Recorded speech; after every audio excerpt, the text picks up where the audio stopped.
Welcome to the Analytics Power Hour. Analytics topics covered conversationally and sometimes with explicit language.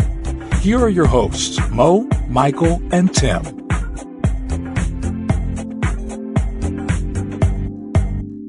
Hi everyone, welcome to the Analytics Power Hour. This is episode 188.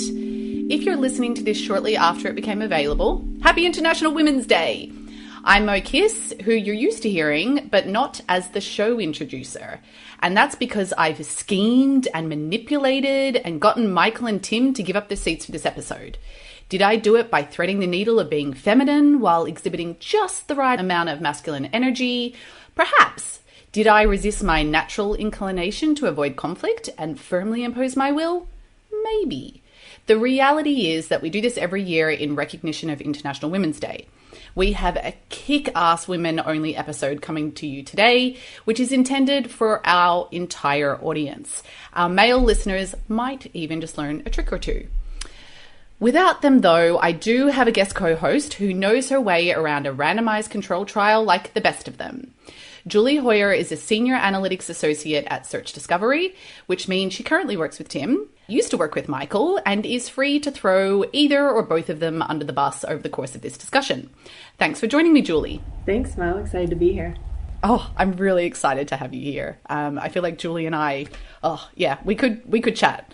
Now, while we celebrate the progress that has been made when it comes to diversity in analytics and in our professional lives overall, we also have to acknowledge that women still face a lot of day-to-day challenges throughout the course of their career. So we didn't actually read The Prince for this episode, but we did read Machiavelli for Women, which applies many of Machiavelli's ideas. And, well, people like Julie and I can get a lot out of it. It's really tactical, handy tips. Basically, women trying to figure out how to navigate the murky world of work. So I'm super excited that our guest today is the author of the book. Stacey Vanek Smith will be a familiar voice to anyone who is a regular consumer of public media in the States. She spent over a decade as a senior reporter and fill-in host for The Marketplace from American Public Media before joining National Public Radio as a reporter for Planet Money. She went on to create and now co-hosts The Indicator from Planet Money and somehow still found time to write an incredible book during the pandemic. I'm thrilled to welcome her as our guest for this episode. Welcome, Stacey. Thank you. I'm thrilled to be here. So for those of us who haven't read the book, I mean, obviously Julie and I had a whole interlude before the show because we just had to get some things out of our system. Can you talk to us a little bit about Machiavelli for Women? Like, how did you make this connection between the prince and what women are experiencing in the workplace? Yes, that's a very good question, especially since Machiavelli is not typically associated with female empowerment. Yeah, totally. The book came about, actually the Machiavelli part came second. So the book came about because, like you said, I've been reporting for almost 20 years on business and economics the whole time. And when you are on the same beat for that long, like you do certain stories multiple times. So I had done probably like a dozen stories about the gender pay gap over the years.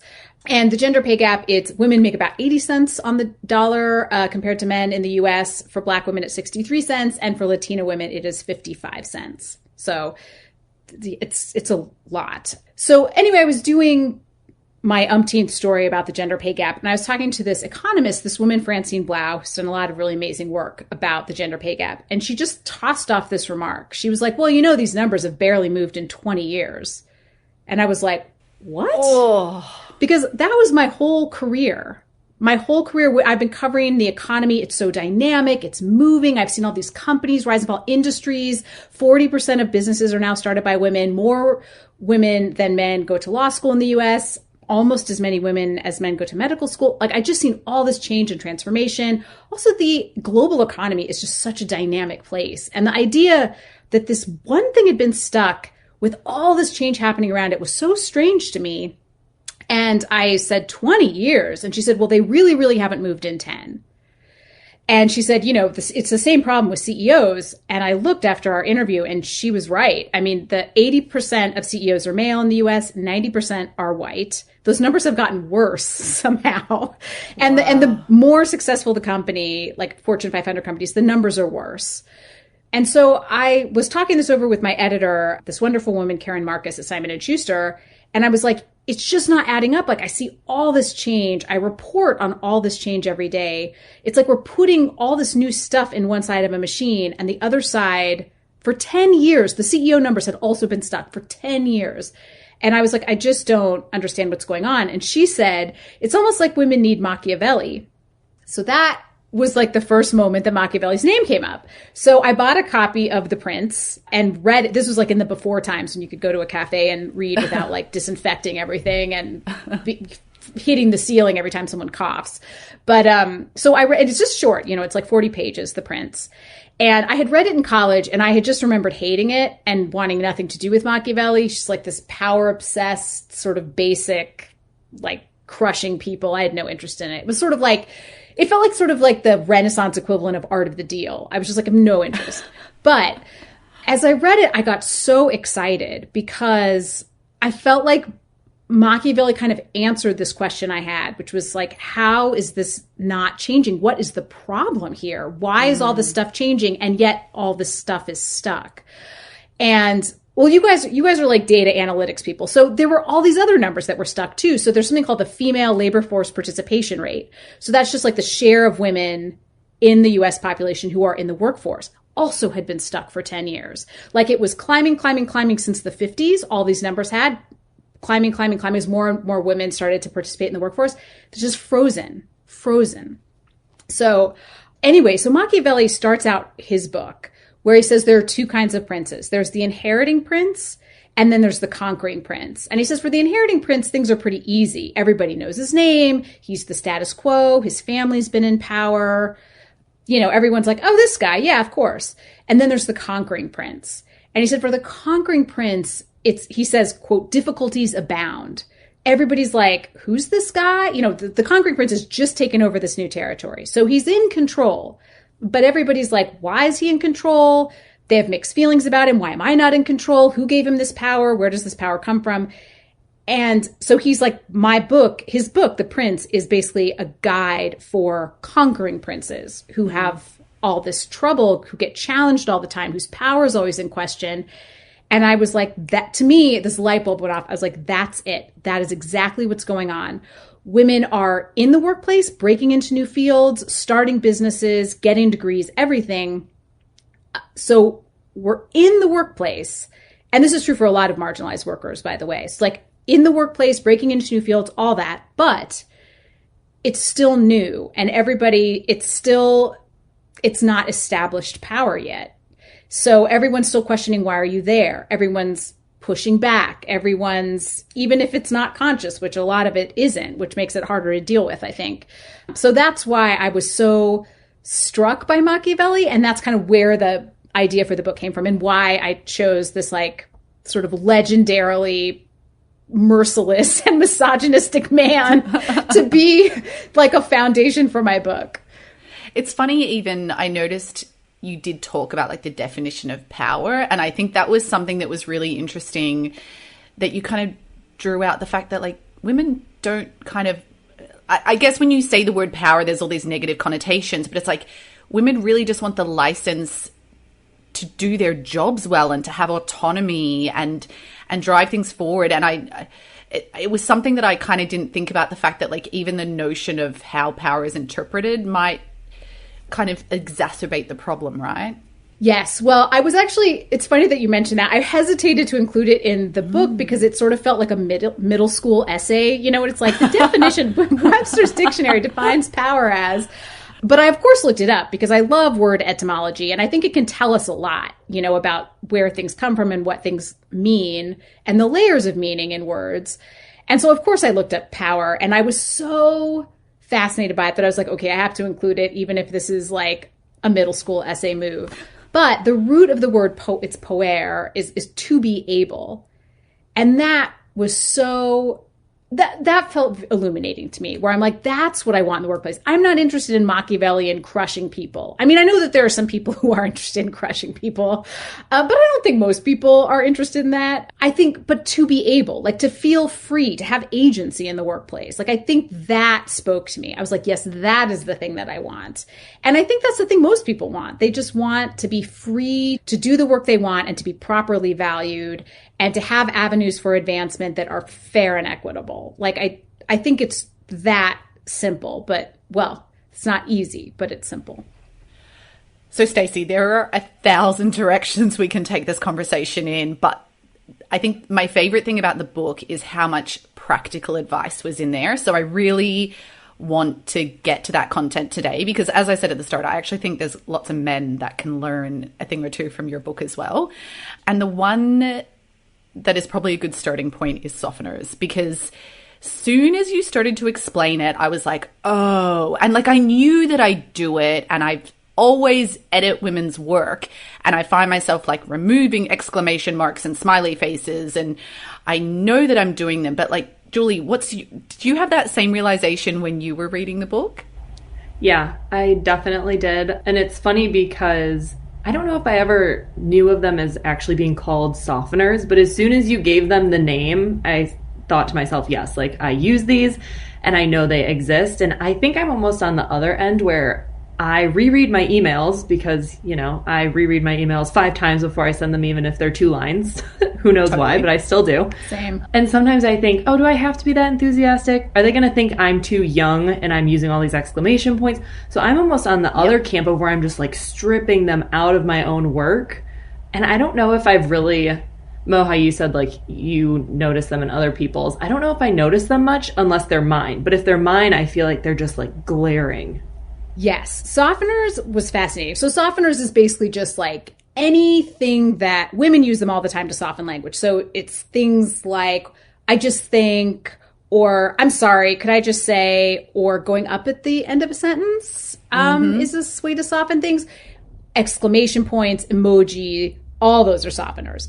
And the thing that I was so excited when I started researching this, because I have to listen to my own voice for my job all the time. I listen to myself asking questions. And it is basically an exercise in shame spirals, because I'll hear myself back to so many softeners, so many thousands of softeners in every question. And I was just basically riddled with shame about this. What is wrong with me? Why do I have to put exclamation points in every single thing? Why do I always say like? Why do I always say, can I just like, sorry, I'm sorry. Can I just say all the time? All the time.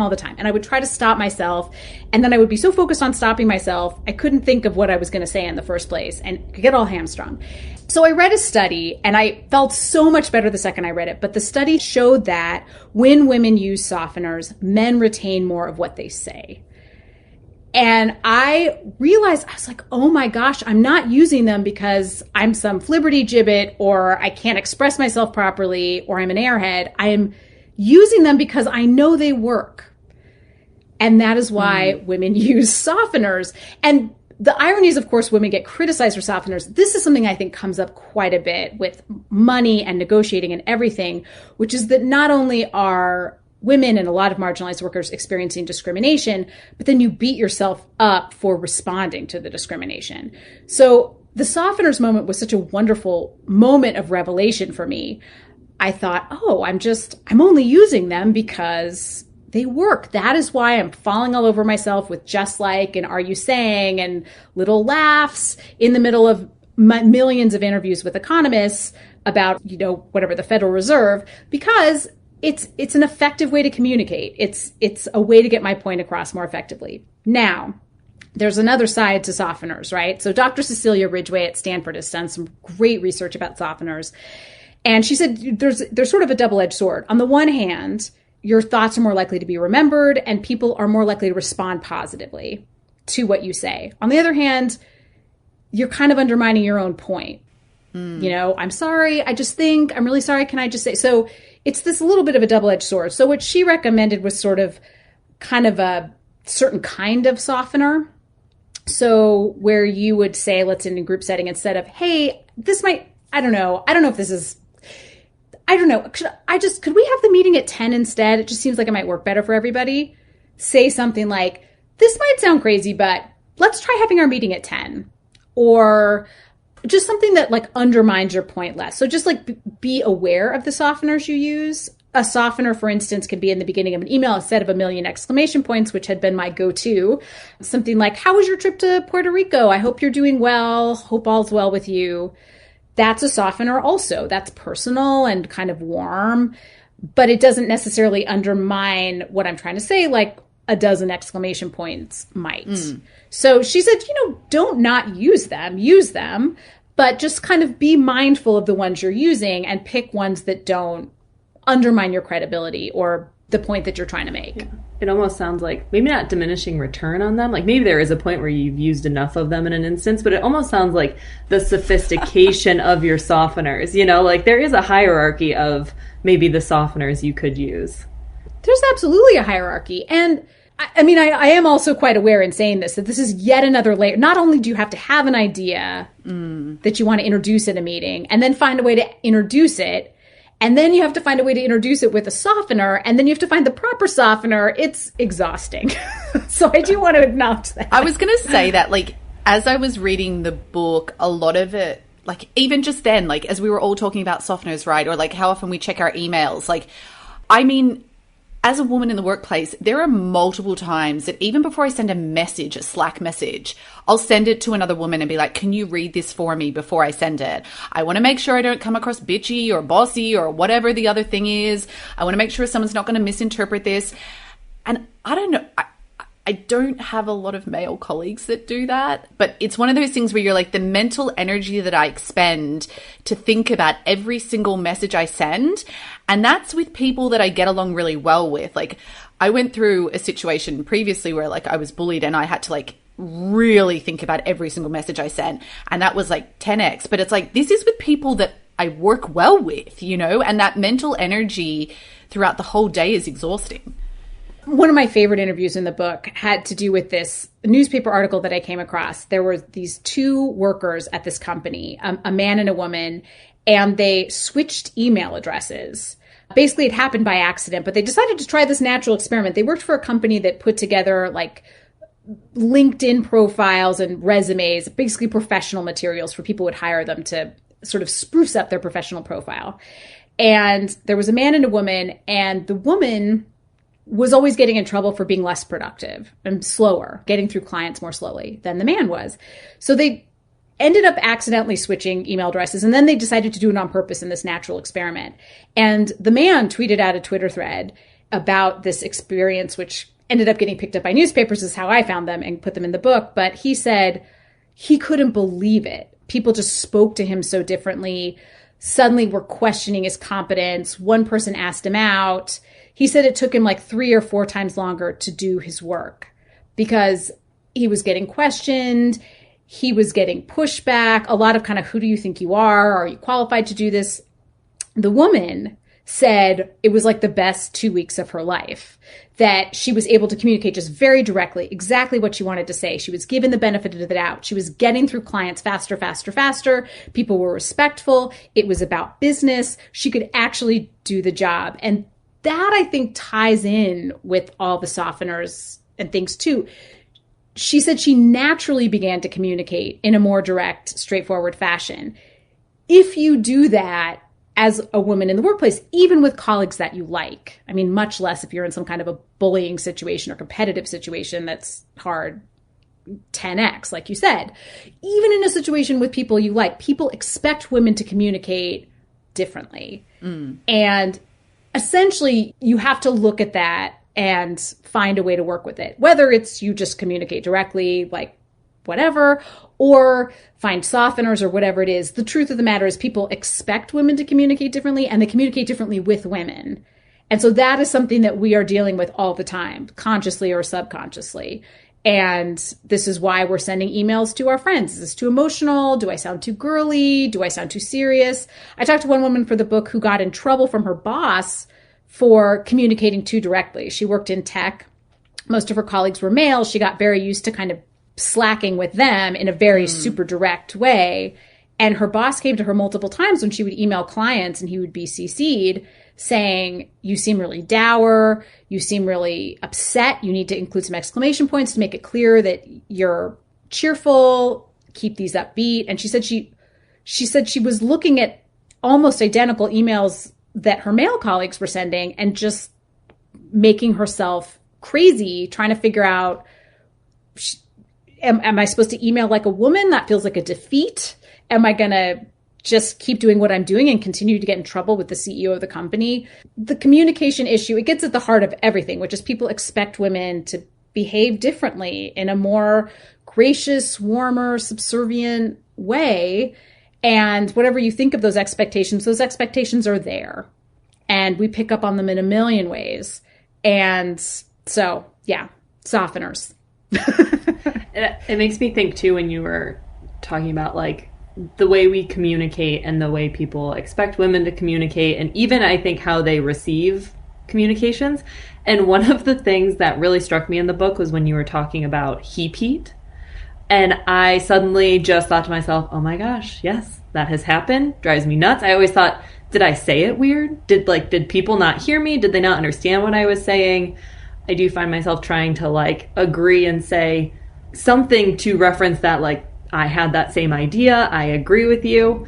So I wanted to hear your guys' experience with heat, because I know for me, after I read the book, I started thinking through, when have I experienced this? I know I have. And it actually, to me, from my experience, was I got it more from men that are my peers or actually below me than men that are above me. But I didn't know if that was something kind of common or if it just depends on, your work situation. Yes. So heat is basically, women have a lot of trouble getting heard in meetings. This is much worse for women of color, by the way. Women will be interrupted, talked over, and heat is basically having their ideas stolen. So like, Julie, you say something like, I think we should move our meetings to 10 a.m. No one says anything. And like 5 minutes later, Ralph says, we should move our meetings to 10 a.m. And everyone's like, yes, we should. Go, Ralph. Another stellar idea from Ralph. In pitch meetings as a journalist, this happens all the time.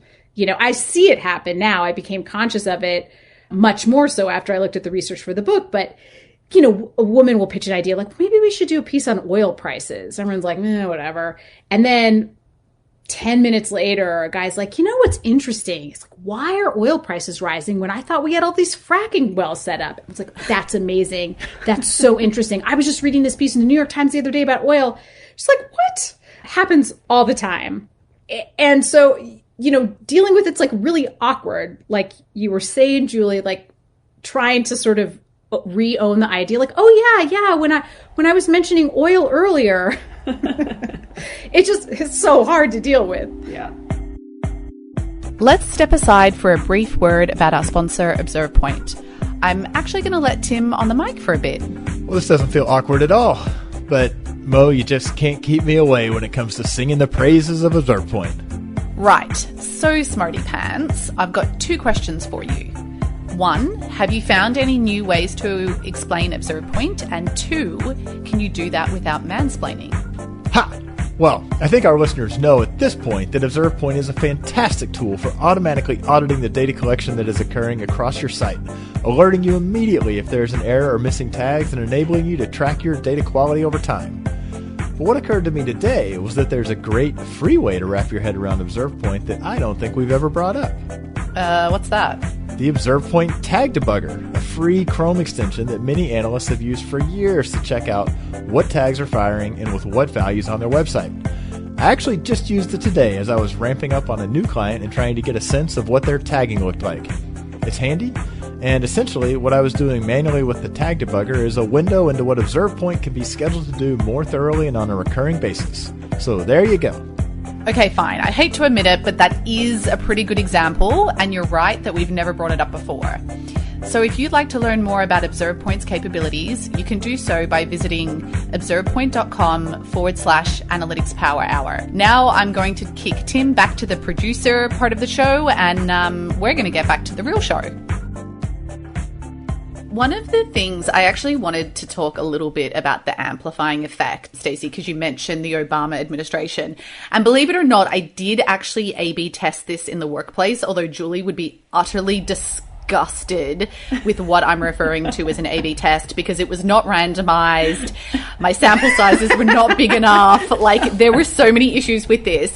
But basically, a group of women, which we called Campaign Fishing Net, were part of like the test group, and the other group we didn't do anything with. And the group that were in our test, we decided to start amplifying each other's ideas. So if someone suggested an idea in a meeting, someone immediately would be like, oh, that's a great idea, or would help give credit to it. So like, let's say, I don't know, Emily came up with an idea and then a second later, John kind of heated it. I would then come back in and be like, oh, John, that's a great addition to Emily's idea from a few minutes ago. Or like, even if someone was getting interrupted, we would like kind of use each other to be like, oh, I'm not sure that Sarah was finished saying what she was saying. Like, Michael, do you want to just give Sarah a sec to finish her thoughts? Because it's tapping into that mentality that you talk about, Stacey, about if women are advocating for other people, their actions are less likely to be perceived negatively. And look, I do have the results. They're definitely not statistically significant. I'm very excited. I'm so excited to hear these. Yeah, the overall, I guess the difference was like the sense of like inclusion and feeling part of something and feeling like they had support. That was like the key difference, right? But like I said, it was all very anecdotal. I would love to work at an organization where I could properly do this test again at some point. Do you feel like it had a lasting effect? Like, does that amplification, is it something you have to keep going 100% of the time, or does it actually seem to have that lasting effect where maybe the males that are experiencing the amplification of other women's ideas become a little more aware of it and what was happening? There was one occasion actually where I did it in a meeting where like someone had suggested like a new structure, and I know that one of the women in the team had suggested the exact same thing like 5 months ago. Like, I had a deck that she had suggested it in, and I said something to the effect of like, oh, I'm so excited to see we're all coming around to like what Jenny mentioned like months ago. Like, it's so good, this is finally getting traction and that we're all aligned. And I just saw this like massive smirk from one of the guys in the leadership team, and I was like, I wonder if he's picked up on what I'm doing. I don't know. Maybe Stacey, what do you think? Do you think it's something you have to keep doing, or? That's a great question. Amplification was one of my favorite solutions in the book because I thought it was so elegant. And I also thought it sort of had a nice side effect of creating a little network of allies. Totally. You know, so you come to people before a meeting and say, hey, listen, I'm going to pitch this idea about a 10 a.m. meeting. Will you back me up? And so suddenly you're creating a network with the idea of just getting people's ideas heard and backing each other up. And I really thought that was beautiful. Some of the advice I gave in the book was hard for me to give. Like, it troubled me and troubles me. Amplification was one of my favorites. And also my feeling is, and Juliet, this is very, very far from any kind of empirical evidence or a study. My feeling is that it does start to change the culture of a place. When you hear that happening over and over and over again, people backing up each other's ideas, people crediting other people, people develop an awareness, maybe subconscious. I don't know. My gut feeling would be that it would create sort of a lasting effect. I definitely think, you know, I've started doing it more in meetings too. I've become more conscious of it. So, you know, I am very aware of doing it. And I feel like I know what to do now. I feel like I would notice other people's ideas getting taken, of course, my own getting taken.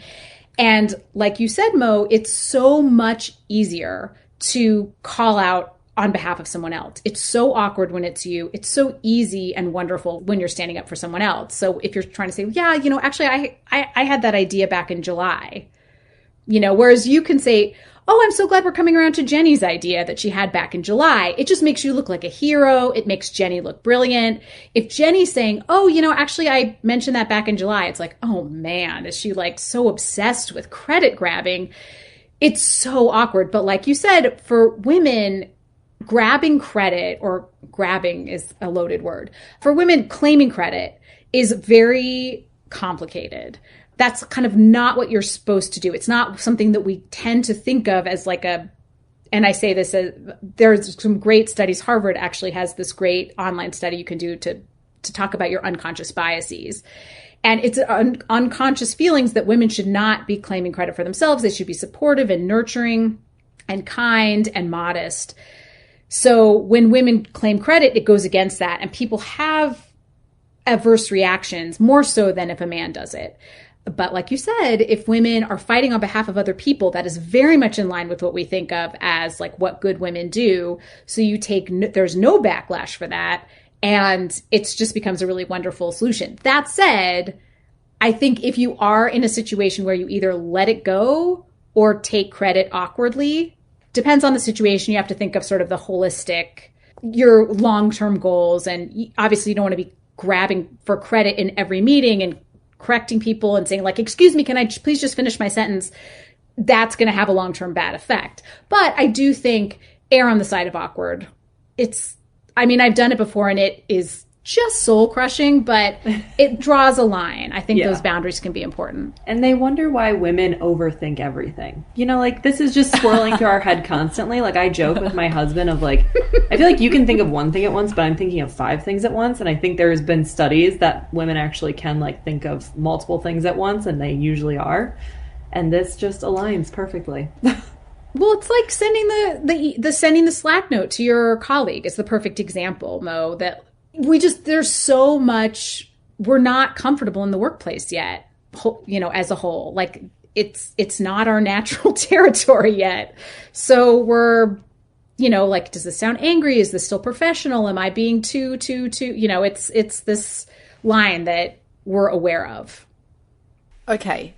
We've got to talk about the parent trap. I'm not going to lie. Like I said to Julie before you jumped on the call, like when I listened to that chapter, I almost wanted to burst into tears because I just came back from mat leave about 6 months ago and I was like, oh, fuck, I've done it all wrong. Like, why didn't I read this book 6 months ago? I've done it all wrong. Can you explain a little bit about the parent trap? Because I feel like if you don't choose to read the whole book and you ever want to have a family, read that chapter at least. I think that was the part of the book that surprised me the most when I was researching it. I think discrimination against mothers is some of the least understood and least addressed of all different kinds of discrimination, but it is truly eye-opening. The pay gap between mothers and women with no kids is larger than the gender pay gap. And when women have children, their work is looked at more critically. They are paid less, obviously pay gap, and promoted more slowly. There's mommy tracking that happens. And the worst, I think one of the real issues with discrimination against mothers has to do with the fact people think they're doing you a favor. They think they are being considerate. It's like, oh, well, Mo has this new baby. We don't want to put her on this super intense project. It's going to require all these nights and weekends. Let's just cut her a break. We'll put her on this easier project. Let her hang out with her kid. That seems thoughtful. But the problem is 100%. It compounds, and it's one of the things that causes women to leave the workforce, often permanently, because it's so discouraging and it's so hard to balance, often parenting and work. I mean, 1 million women left the U.S. workforce that have not come back during the pandemic. 1 million. Millions left, millions have come back, but 1 million women are still out of the workforce because childcare and family care still falls disproportionately on women, even in mixed gender couples where both people work full time. It just, housework, childcare, family care often falls more to the woman, not in every case, of course, but in most cases. So, women are already in a difficult situation, just taking on more childcare, going back to work and all of that. And then there's just this huge raft of discrimination that comes in at a point when you've got a new baby, you're exhausted. I don't know what time your baby woke up this morning, Mo, but it probably wasn't 10 a.m. And it's not like you can be like, hey, can we just like sleep in today and like totally get up at 5 a.m. with you tomorrow? Like babies don't negotiate. Baby. I think the thing that really stuck, because like my husband was listening. My husband actually is the most freaking phenomenal partner. Like we had a baby home from daycare yesterday sick, and we're meant to do like half and he ended up having the kid for like 95% of the day because I was like, dude, I've got an intense day. Like, he is phenomenal. But one of the things that really stuck, and I actually had heard this data point before we had kids. I was like, darling, you know that after you have children, you're more likely to get promoted. And I think they actually say the same thing about married men. Married men are more likely to get promoted. I know it's bullshit, isn't it, Yeah, Julie? Julie's facing right now. But women are less likely to once they get married, because then it's like, oh, you're probably on the baby track. And then once you have a child, it compounded. But listening to it with my husband and watching his face where he was like, oh, like, and one of the things you mentioned, Stacey, that I thought really interesting, like, we haven't even gotten to talk about salary negotiation and title, which are things that I also really wanted to get to. But I really liked your point about mentioning specifically to your manager, like, oh, I'm the primary breadwinner, because of that notion that, like, the business will start to think of you as like, well, you're a caregiver now, and so therefore your partner is doing the financial heavy lifting. Can you explain a little bit more about that? That was probably the advice in the book that was the hardest for me to give, because I don't have kids, and a lot of the advice just felt monstrous. It's like the retro horrible advice, but it was very important for me to talk about the research that I found and at least offer women options. So, like you said, one of the issues when women come back is people keep off important projects, and you're just looked at now like primarily as a caregiver. It's like, oh, well, she's still working, but really she's being supported by her handsome, rich husband, and she's raising babies. And so people start to act in that way, even though there are tons of single mothers in all kinds of situations. That just tends to be what happens. So to counteract that, one of the things you can do is, before maternity leave, basically meet with your boss and basically just act like you're going on a trip. Just say like, hey, so I'm going to be back in February. I'd really like to pick up this case. I'd love to work on this project. I'll be back on the 13th. So, and just basically treat it like, okay, so when I'm back, I'm going to be on X, Y, and Z, and be clear. Say, listen, my career is really important to me, and obviously I'm thrilled to be having this baby, but I'm very serious about this job. I want to make sure that I'm picking up where I left off. That also feels very monstrous to me, because you've got this life-changing event, and you're basically sort of, and the other advice that I give is just, when you get back from maternity leave, just like really show up, which is very easy for me to say, especially knowing that, like you say, babies don't negotiate. They don't sleep. There's a lot of times they just don't do that sleeping thing. So, but then, to just show up and to, it just crushes me to even say these words, and like maybe not show lots of baby pictures. Don't talk about the baby a ton. Basically, when you come back, you are establishing yourself as a professional. Like, do not put me in the mommy box. Like, here I am, I'm back. Like, put me on the big cases, I'm back as a lawyer. And that is that's just really, really gruelingly hard. And I talked with a lot of women who had negotiated that, some who had adopted, some who'd had natural kids, about that. And they all said that they kind of basically pretended like they didn't have kids in order to, and that is one way to deal with it. But I think also just being very clear with your boss is the most important thing. You could say like, listen, I'm pretty exhausted. The baby's not sleeping. I think I might want to take kind of a quiet month this month because I'm still adjusting. But, come March, I'd really love to really step up and kind of pick up where I left off or something like that. But I think just being super clear about that, trying to counteract those assumptions as much as possible, is powerful. And one of the things I'll just add to that is like, listening to that chapter, I was like, to be honest, I actually kind of did that. I'm like very passionate about my job. It's a huge part of my identity. Like, I love my work. And there was a little bit of me that was terrified that after I had a kid, I wouldn't want to come back to work. And like, thankfully, like literally 2 months after I had him, I'm like, so work, I like still love it. I still want to be like, I obviously took off longer. Yeah.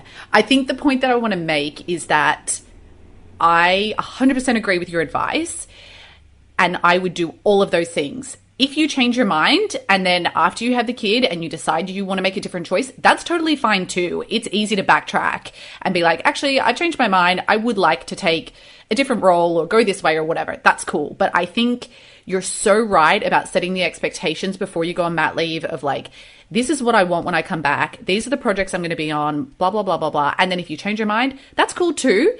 But that's easier to do than to be like, oh, I don't know how I'm going to feel. Maybe I'll do this. Maybe I'll do that. I think it's easier to change your mind than to work back from the uncertainty.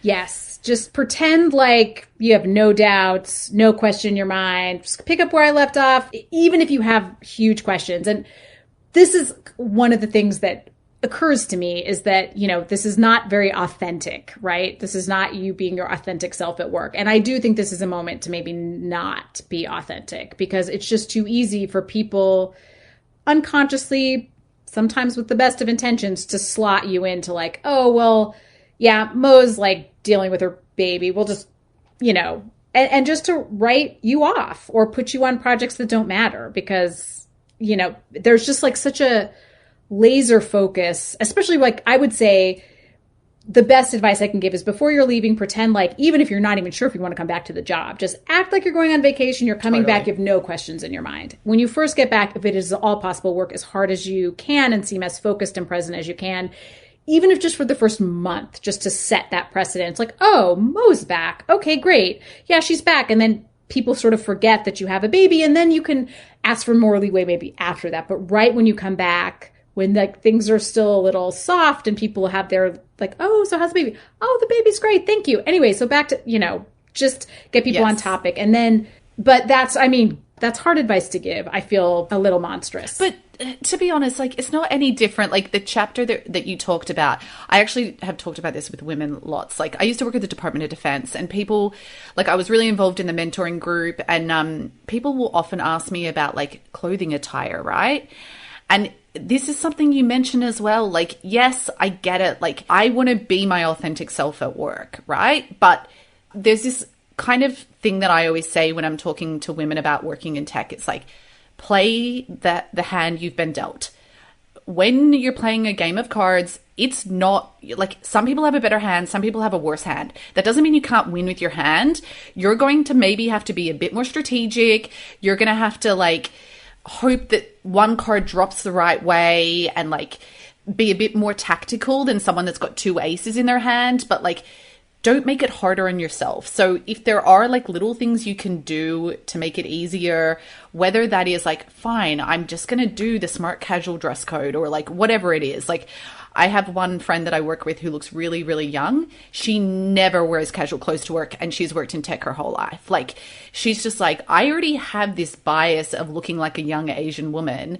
So I'm going to dress like a little smarter than everyone else because I need that extra credibility. And it's like, yes, it kills you a little bit on the inside. I loved in the book where you talked about wearing like crazy underwear so you feel like you still have your identity. But like it's the same with the kids, right? It's like you need to think about who you are in the workplace. I mean, it's the same when you talk about mentoring and like not getting rollicking drunk with your mentor and it becoming super personal. So that was not a high point in my career. No, I think that's absolutely right. It is. Yeah. Dr. Tina Opie talked to me a lot about that authenticity in work. She's done a lot of research about it. And she said she would have a lot of her students, she's a professor at Babson College of Management, come to her about what to do with their hair. And like, should I wear my hair natural? And she was specifically working with a lot of Black students.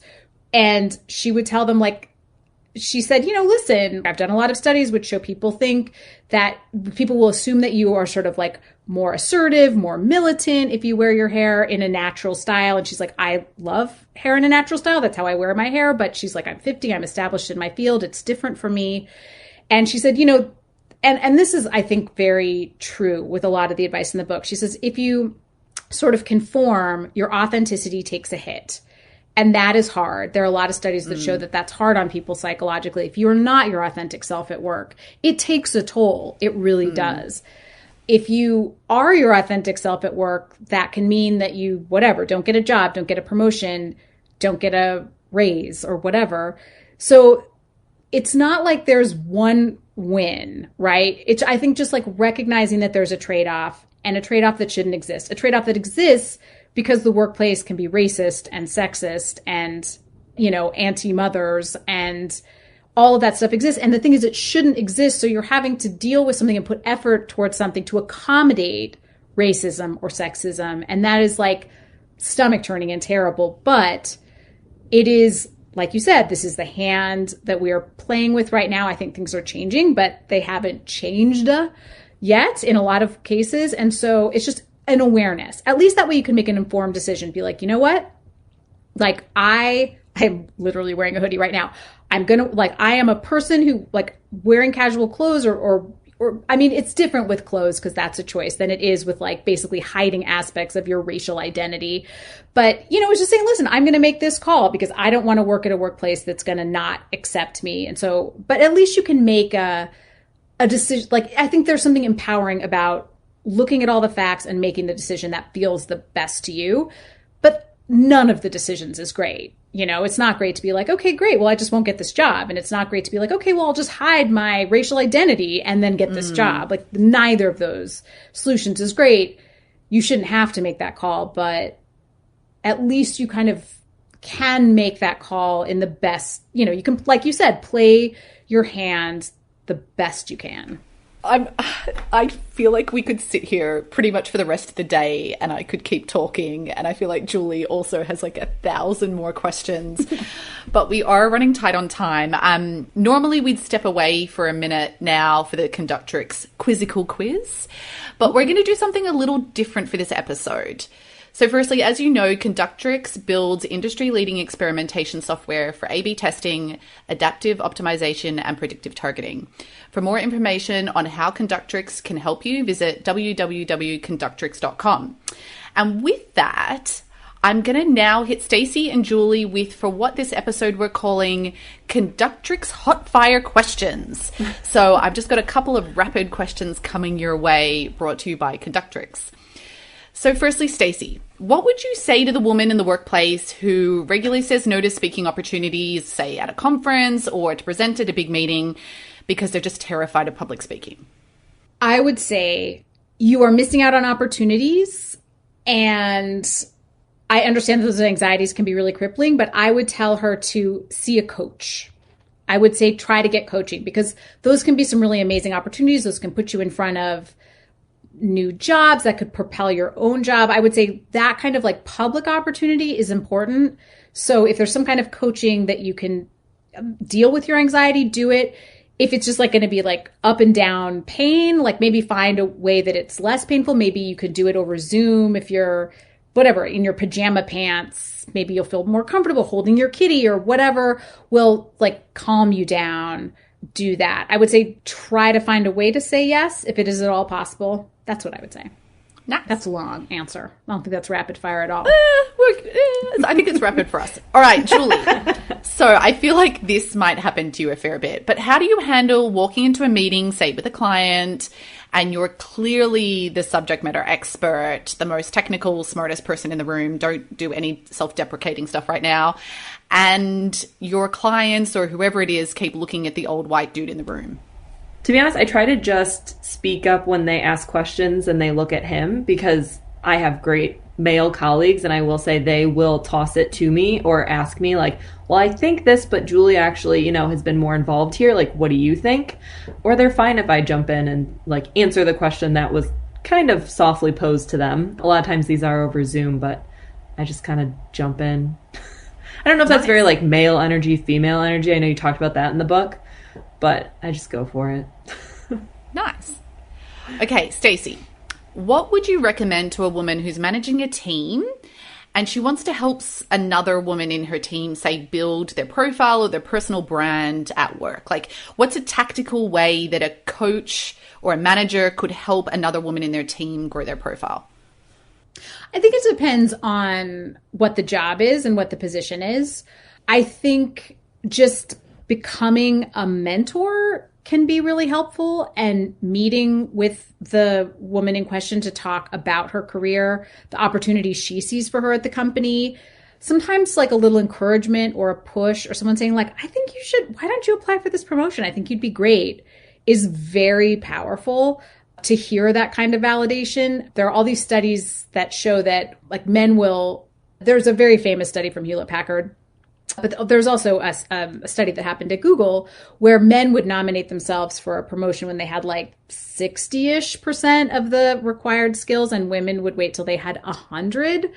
And that's just like whatever, decades and decades of messaging and everything. But I think it can make a real difference to say, listen, I think you'd be a shoo-in. Like, you should apply for this. I think you can go in this direction. So I think maybe having a one-on-one meeting and just talking those things through, finding out what is holding this woman back if she's not branding herself properly, just become a mentor if it's possible, or just become if whatever, it's not your report or something, someone who's like equal to you in a like position wise, you can just be a friend and say, hey, like, I think you have really amazing ideas. I think you should try, applying for this grant. I feel like you'd be a shoo-in.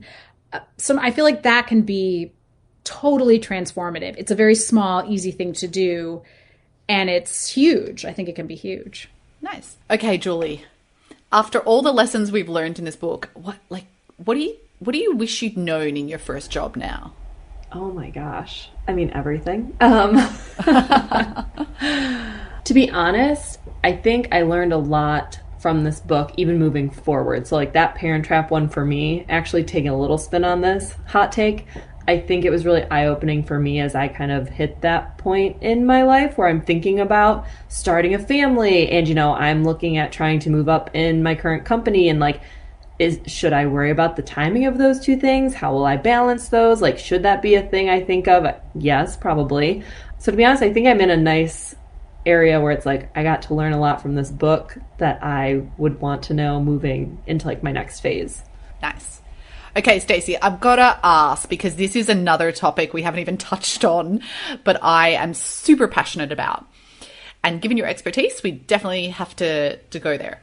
What is the first step that you would give to a woman who wants to increase her financial literacy? Like personal finance, savings, yes. and retirement, yes. things like that.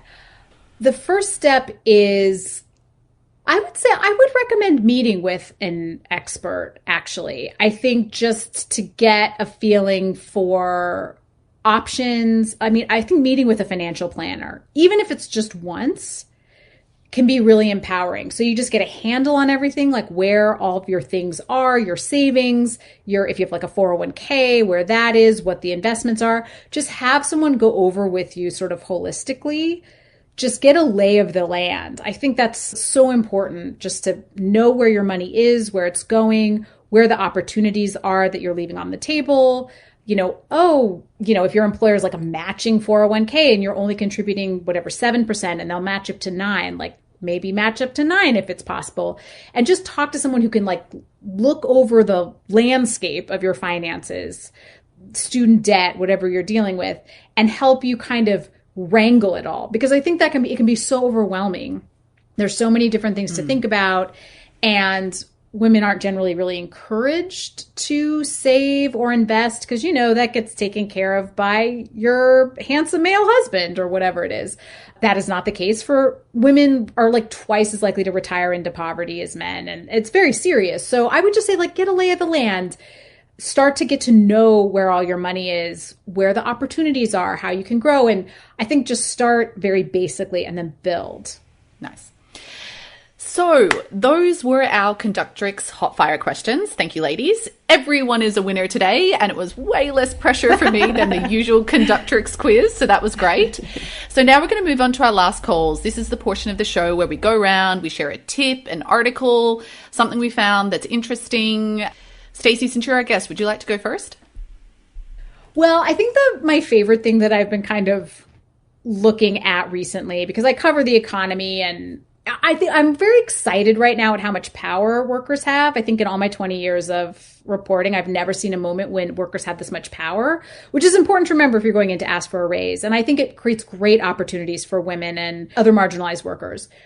So, but my favorite thing, so this is like shows up in a bunch of things, but I have to say, like, my favorite sort of just moment of delight is that in January, I think like there was like record amounts of calling in sick. Now, we were also dealing with the Omicron variant and people who are actually sick, but a lot of people who are just like calling in sick, which I just found kind of hilarious and delightful. And I've sort of enjoyed watching workers be like a little bit drunk on power, because for so long, I feel like the company was just holding all the cards, and it was like you know, and I've certainly felt this myself, where it's like, I'm really lucky to have this job. And like, just to be in a little bit of a moment of like, yeah, I could go somewhere else. And just a moment where companies are scrambling a little bit and workers are kind of stepping into their power is, I don't know. I found the record number of people, and I think people calling in sick was just, I mean, part of it's very serious, obviously, but part of it, you know, there were all these hilarious anonymous reports of people just being like, I have all these sick hours saved up that I'm not using, so I'm just taking the time. But good. There was like one of the most commonly Googled questions of last year was like, what's the best excuse for missing work? And I just I like that. I feel like we're reevaluating the place of work in our lives in the US, which is very long overdue because work has been so central to our identities and everything. And I'm just kind of enjoying watching that happen. I mean, it was a terrible time in our, it's very, you know, there's a lot of bad stuff going on, and I don't mean to diminish that at all, but there have been some moments where I'm just a little delighted. Nice. And what about you, Julie? Well, actually, so one of the things that I was most like obsessed about after reading your book was about like educating yourself on like the industry around you and your worth. And like, how do you do that? Yes. And I was like, oh my gosh, how do I do this? Like, who do I ask? Who can I talk to? And it's funny because I had been getting these emails from Fishbowl. And of course I'm like, you know, in the title, they're like, you know, come join Fishbowl and talk. And honestly, I'm like, no, I don't have time for that. Don't have time for that. And then I see a video ad of this girl doing like a testimonial of Fishbowl.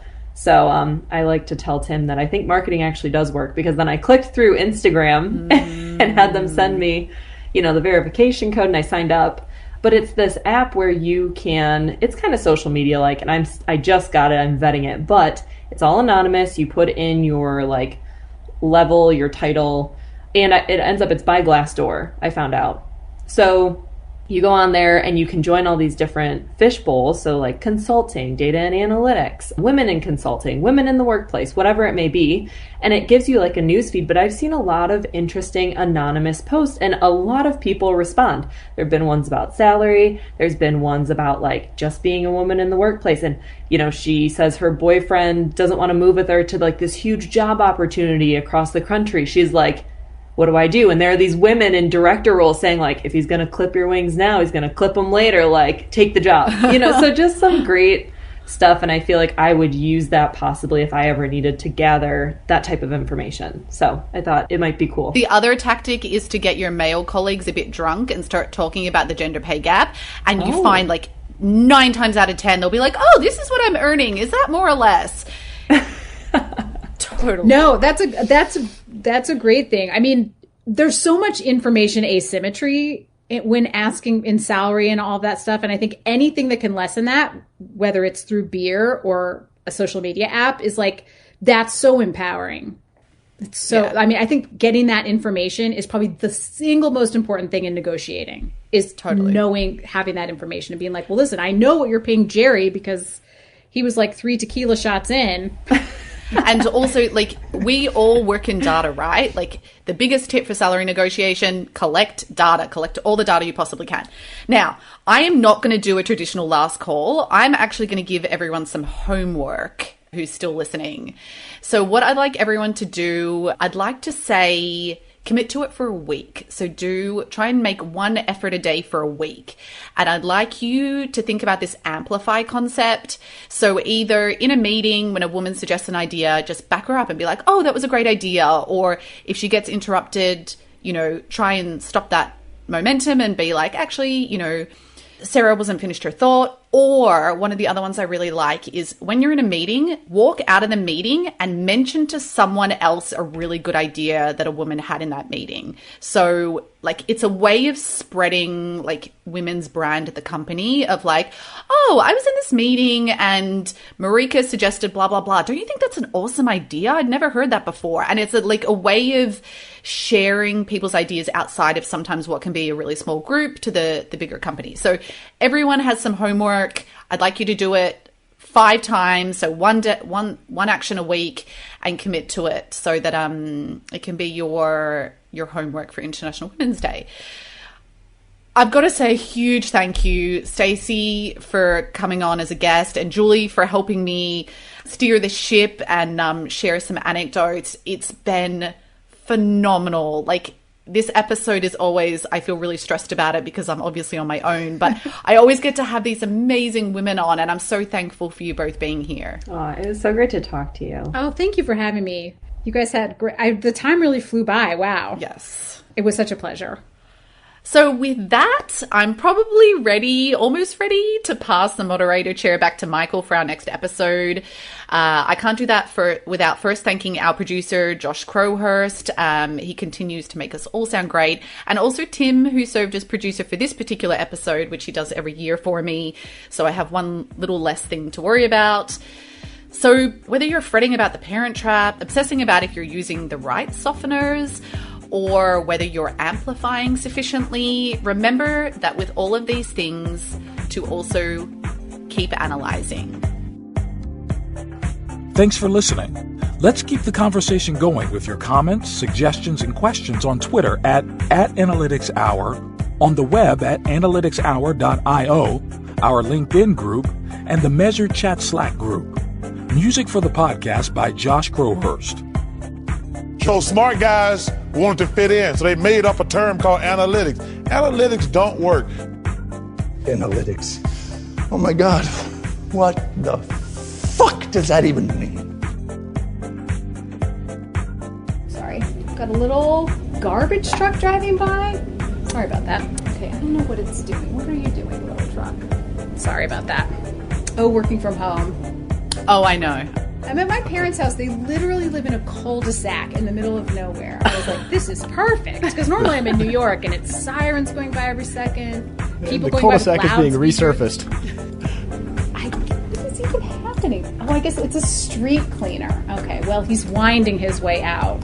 You're doing good work, sir. The streets are very clean, I have to say, in their little cul-de-sac. Okay, there he goes. Are you leaving? He's leaving! Hooray! Okay, I'm gonna attempt to not fuck this up. All right. Rock flag and softeners.